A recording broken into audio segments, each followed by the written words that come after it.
In this episode, we're going to be hanging out with Gary McClure, a consultant and a friend of mine, consults companies at a very high level. And we're going to unpack with him systems. Why are systems important for every business owner, especially financial advisors? In the past, I rejected systems as something that wasn't exciting.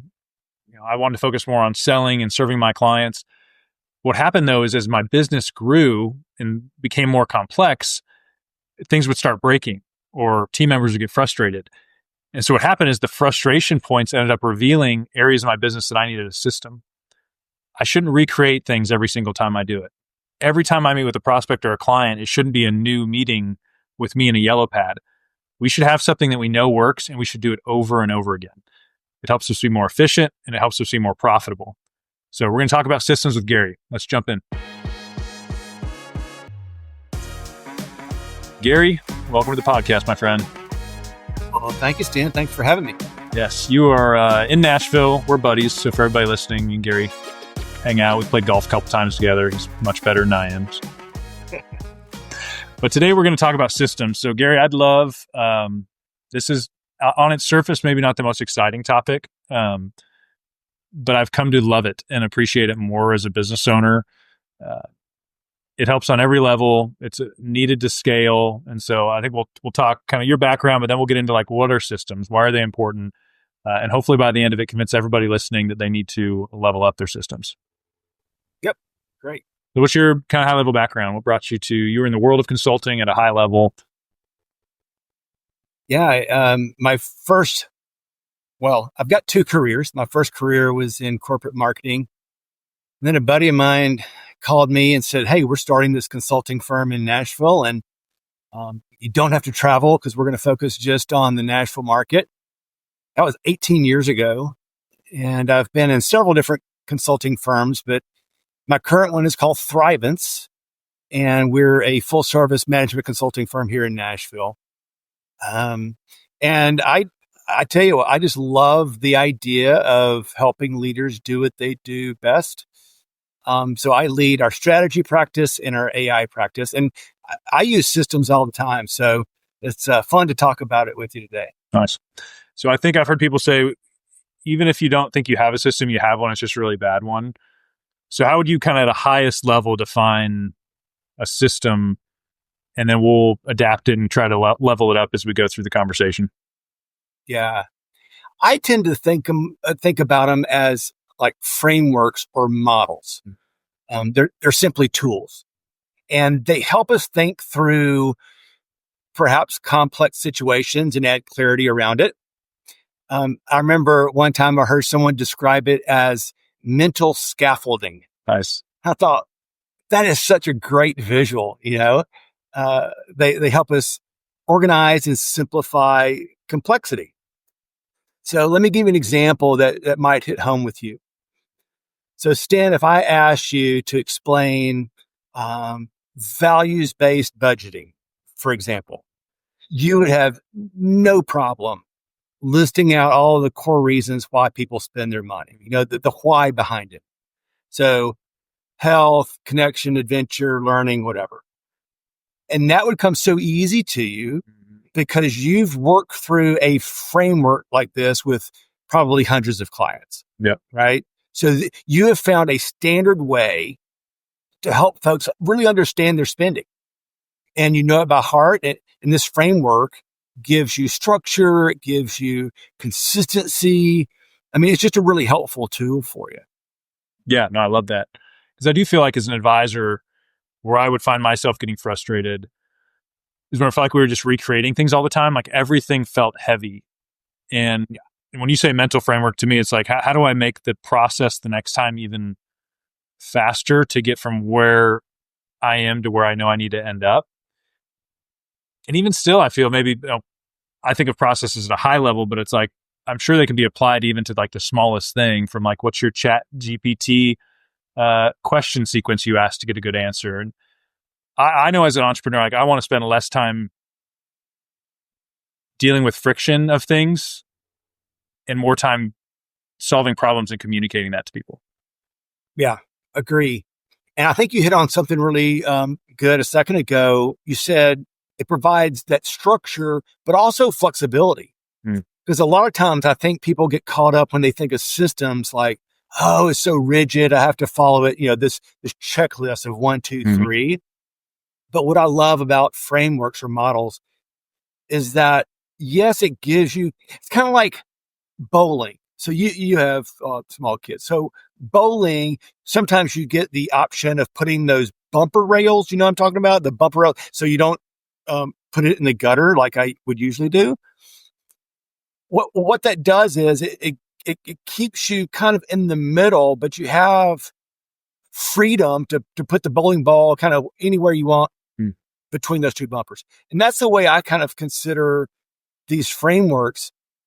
Yes, you get to the final destination or your goal at the end of the lane, but it's providing you some bumpers and some guidelines. It's that scaffolding that I mentioned a second ago. That's kind of a visual for me. So it gives you both the structure and the flexibility to use it. Yeah, that helps me because my body rejects if you were to say, hey, Sten, follow these 6 steps all the time. That would feel like constraining. It's like, no, I want to be more creative. I want to adapt as things change. But I've also recognized even in myself, like with too much lane, I'm losing efficiencies because I'm wandering too much. But man, you put some boundaries there and let me operate within it. That I'm open-minded to. So when you work, do you have some that you have in your back pocket that you use? I have some that we're developing. So I think as I look at my advisor journey, I think at first it was like a sales process was all we were taught. Like, what is your system for calling leads? And in the advisor world, it's really a numbers-based system, meaning just it's not quality, it's quantity. So call as many people as you can, and eventually it'll work out. And so, well, I guess that's a system of some kind. It was one that I was like, I reject that. It feels average at best. But then as I started hiring people, I don't even think I thought of hiring as a process until more recently when I'm like, wow, this system is not in place and I'm not getting the results I want. So I need to try to have a better system to keep myself accountable from making like emotional or like, hey, this person seems nice, let's hire them. I think after learning to sell and have a process around that, I think it went to like more like client service system. And then it went from maybe a client onboarding system. And then eventually I was like, okay, I need to have a system around my leadership to my team to stay engaged. And then I need to have like, okay, even more so in the last 6 months, I'll be speaking at a conference in Austin in a few months on hiring, not because I perfected it, because it's like, man, here's all the stuff I tried and eventually this thing is working now. So ever since I've kind of opened my mind to like, don't be the guy that's always just rejecting systems, because people on my team thrive on it that are not like me. And they're like, Sten, we need this stuff. And now they're helping me develop these systems. So it's almost like now I kind of see it everywhere. Yeah. Good examples. So when you come into a business with people, do you find that, does it depend on who the leader is? If they just happen to be kind of a systems nerd, they have it dialed in and then most others don't? Like what, for all of our listeners who some are like, man, Sten, I'm more like you. Others are like, I think about systems when I sleep at night. What do you usually run into? I think it's highly situational. As a management consultant, we see things almost on a daily basis. We see things differently. I remember this was, many years ago when I first started out, and this is where a framework really helped me, or a system really helped me. So I was in a situation where I had no clue what I was doing. It was one of my first engagement as a management consultant. Was that part of your sales pitch? Is that part of your sales pitch? You're like, I don't know what I'm doing, but let's try it out. Yeah. Trust me. Trust me. No, so my client was in correctional healthcare. So, prison healthcare. And I was just mortified because, first of all, I'd never been to prison, up to that point. And then I was like very new into healthcare. So I'm like, I'm not really sure. And so the opportunity there was to overhaul how they built proposals. So response to RFPs and such. And so here I am, I'm a new management consultant. And then I realized, hold on a second. I know something about process improvement frameworks. I know how that works. So I can just ask probing questions. I can rely on these models until I had a full grasp of the situation. It's that old, what is it? Fake it till you make it, right? And that's what I tell young professionals. A lot of them say, "Oh, you're a management consultant. You must be really smart in these 2 or 3 things." And I share, quite honestly, actually, no. You just need to be good at 2 things as a consultant: asking great questions, and then relying on these proven frameworks or models to guide you down the path. So to me, that's what I love about it. It's almost like a cheat code in gaming, right? So you can almost pull it out of your pocket and rescue you. That's good. When you feel like you're in over your head, or you feel like you're in a situation where it's going to go south pretty quickly. So again, I see it as that undergirding where I don't have to know everything about a situation. I can go in and say, hey, trust your experience, trust your training around these models, and just use them for what they're intended to do. It sounds like, I think a lot of advisors, we think of ourselves as consultants and coaches, which is the world you're in. I know when I was a younger advisor, I had some head trash around, like, I have to have the answer to every financial problem. And yes, that's my worth. And over time, I realized, like, I think I'm more of like a project manager, consultant, and coach versus like this Wikipedia of every financial data point ever, because I think I can just go look that up. I'm really more of like just a problem solver with a system I've built. And so I know within our practice, we use what we call Plan Score, and it's something we built internally, and there's a software to it, and then we let other advisors use it, because as opposed to 100,000 advisors all doing something differently, it's like, no, there's probably something we can agree on, like that is foundationally true for all of us when it comes to financial planning. We may add nuance on top of that, but the system is really what allows us to be like scalable and profitable from there. Yeah. And I think that's one reason we started this podcast years ago, and our coaching company is like, man, people are just frustrated and they're all trying it differently. And for whatever reason, because a lot of advisors start as salespeople first, and then eventually realize like, hey, I'm more of a business owner, so I got to learn to hire people. I got to learn to have systems. But I think when I hear you share that story, it's like you didn't have the underlying like real life experience in that situation. But if you're a young advisor listening, you can learn a framework and then just coach people to it. That just feels freeing when you put it that way. Yeah, thank you. And I think too, it's really helpful, or doubly helpful, if you want to describe it that way, is when both sides of the equation are looking at the same model. And here's what I mean by that. So you have your advisor and you have a family that you're working with. Take SMART goals. All right. That's a framework that's been around for years and years and years. Yeah. Think about the power of working through SMART goals when both your advisor and the family are familiar with it. It's specific, it's measurable. What is it? Attainable, relevant, and time bound. So now if both sides of the equation are familiar with the framework, think about the clarity and the power around that planning. And I'm assuming that your cohorts of advisors, yep. I mean, that's probably something they do very often with families, is what is your long-term financial goals and so on. So that's an example of, oh my gosh, if the framework or the model is familiar to both sides, it's so powerful. So there's, I guess, the SMART goal.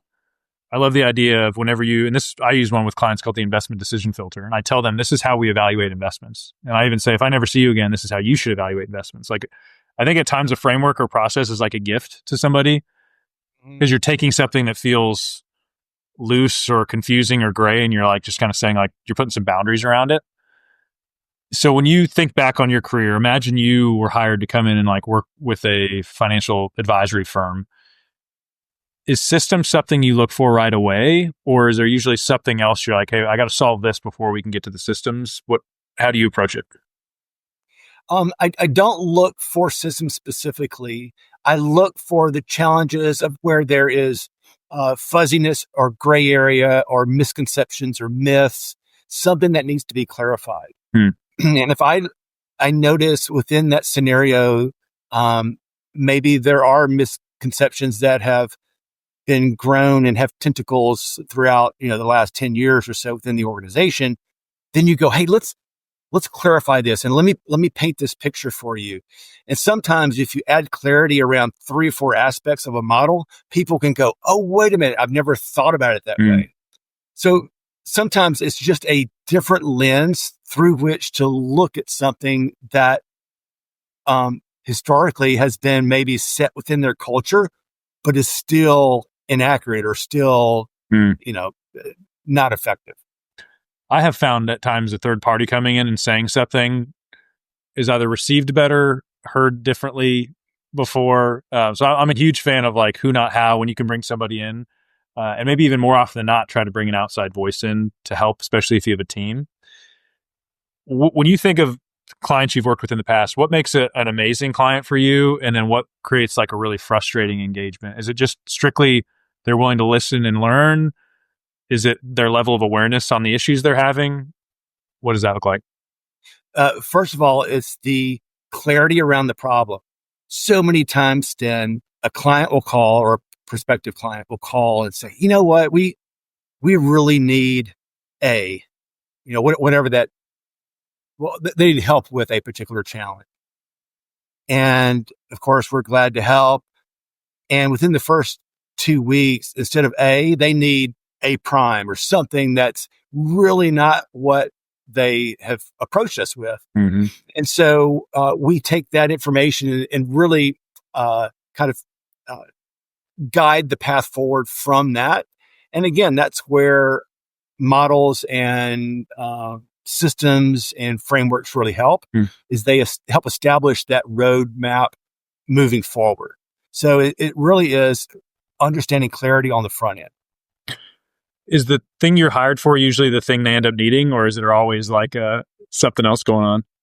It's pretty common to where we get in and we realize, oh my gosh, you have so many things to take care of first. I remember a client up in the Northeast. It was a behavioral health firm, and they'd done quite well in spite of themselves. And they wanted to take 19 facilities in the Northeast and grow nationwide. And so me and my team, we went up, and no lie, within the first probably 2 weeks, we recognized so much infighting within the leadership team that it's like, we need to work with unity and buy-in and collaboration just within your team before we even think about growing the company. Wow. So yeah, you're right. A lot of times what they say they need and what they actually need, 2 different things. Yeah. When I think about confusion, I do think as leaders, so for all the advisors listening, whether you're a solo practice or you have a lot of people on your team, the leaders can drive clarity or confusion. And I think in the past, I've leaned into my skills of working directly with clients, financial strategies, but have not recognized as fully that if I'm not driving, whether I create the system or somebody else, what it does lead to over and over again, as I've seen it with different people, is people don't know what it looks like to have a successful week. The problems I'm asking them to solve all feel a lot heavier than they really are. And part of me as an owner wishes everybody just had the same level of problem solving and resolve I had as the owner, but they don't, because it's not their business. The more I'm learning, I'm like, wow, systems almost feel like a requirement if you're going to be a leader, because just to create clarity and less confusion for people. Totally agree. Do you see that? Okay. Oh, absolutely. Number one, the environments in which we operate are so complex, and they're getting even more so with both internal and external factors. Mm-hmm. So complexity is huge. And then the fluidity. I mean, things are changing. And I know I'm preaching to the choir because you see this every day as well. Yeah. But just the dynamic nature of the marketplace. If you don't have systems that will ground you in a process, you're just kind of fluttering around like a butterfly. That's no way to run a business. Yeah. And I do think it has to come out of the leader's head and be written down. I think I'm in that process now, realizing like, I think I see it in my head.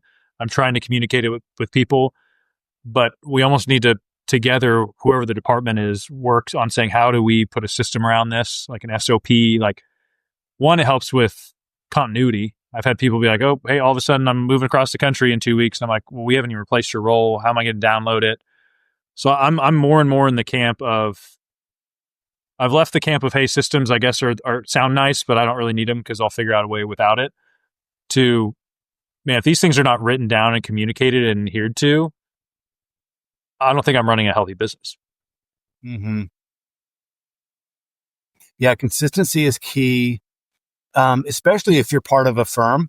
You would want your different advisors to do it, fairly the same way across clients.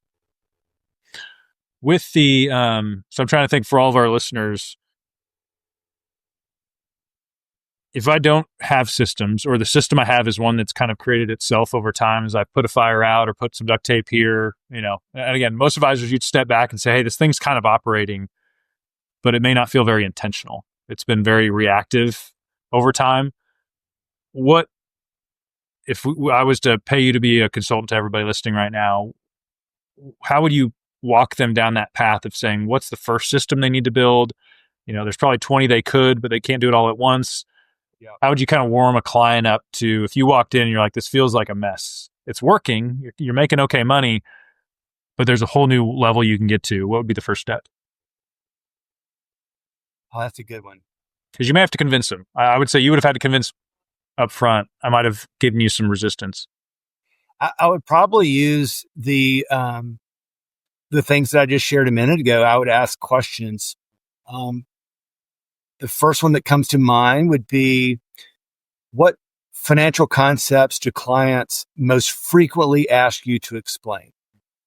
So if you're all the time hearing, hey, help me think through X, or explain this a little bit better, or whatever, that is prime for a framework, whether it's one that you build yourself or one that you borrow from the literature or whatever.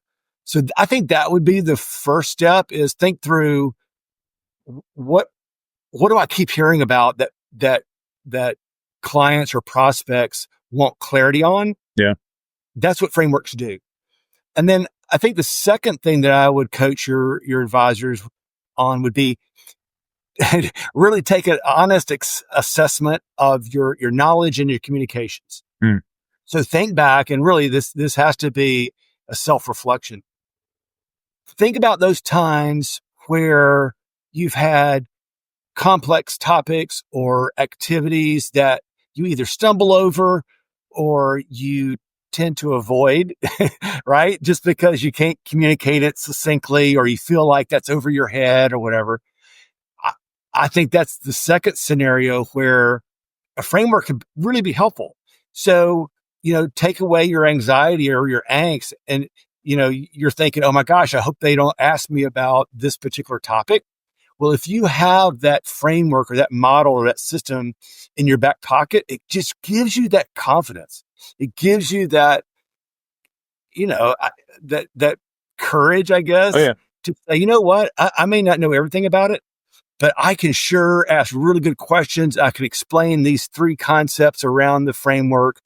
And that way you don't have to have fear around certain conversations that you have with clients. So those 2 things, what financial concepts do you hear the most? And then where do you struggle? Where do you find that you have angst around certain parts of your business? When I think of that second question, I think that has probably led me to create more systems than any other factor. It wasn't always as proactive as like knowing that question and answering it and then building it. It was more of, this thing is creating so much frustration and pain in my life, I'm almost now forced to, which for me was hiring for a while, where it's like, maybe I'm just hiring too fast. Maybe I'm not qualifying people enough.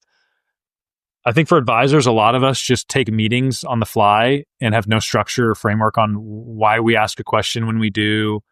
Do we set expectations up front? So something we're working on for our members is, what if we had a framework for the first and second meeting you ever had with somebody? And as opposed to going in there with a yellow pad and kind of winging it, hey, I open all my meetings with this one open-ended question.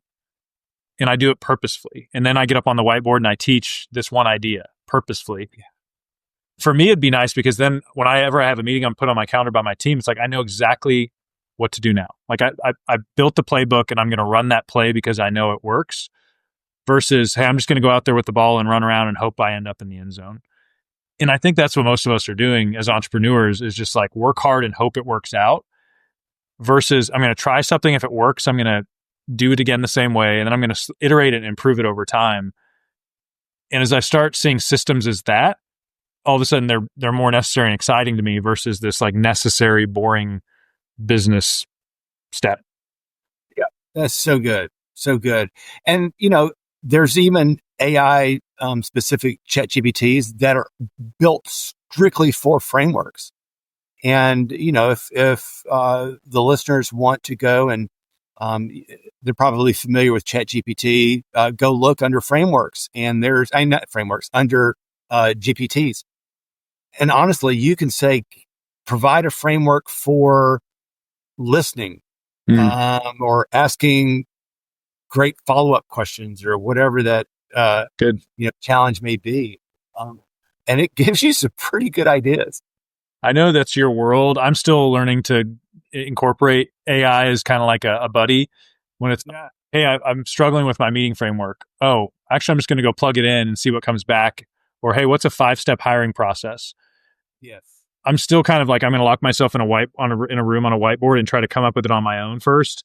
So I'm trying to train myself to ask that question first to get some inspiration, still edit it and level it up on my own. But I think we're not in a phase of life anymore where we have to like ever do it alone. Yeah, exactly. And, anything taken to the extreme can be a weakness or, a point of inefficiency, let's put it that way. And you just alluded to over-reliance. And that's one thing that I do caution a lot of our junior consultants about is, look, even though they're great, they're wonderful tools to have, they cannot do your thinking for you. Yeah. Right. And so for your financial advisors, obviously you want them to provide a client with empathy-based wisdom, experience, and so on. And so maybe just to add on to what you're saying is be careful. Don't be so rigid with it or don't over rely on it because you're just using it as a guide. Yeah. Does that make sense? Oh yeah, definitely. It's one of the biggest points as we wrap up, the idea of paying attention to the thing that feels the most frustrating or is causing you the most issues. For everyone listening, I think that's the indicator of the first system you need to build. What's making you inefficient? What's keeping you up at night? What seems to be taking you away the most from the thing you want to do most, which is maybe prospect and meet with more clients? There's some indicator probably buried in there of like, there's a better way to do this thing. I just need to wrap a system around it. Mm-hmm. That was great. Great feedback. Good.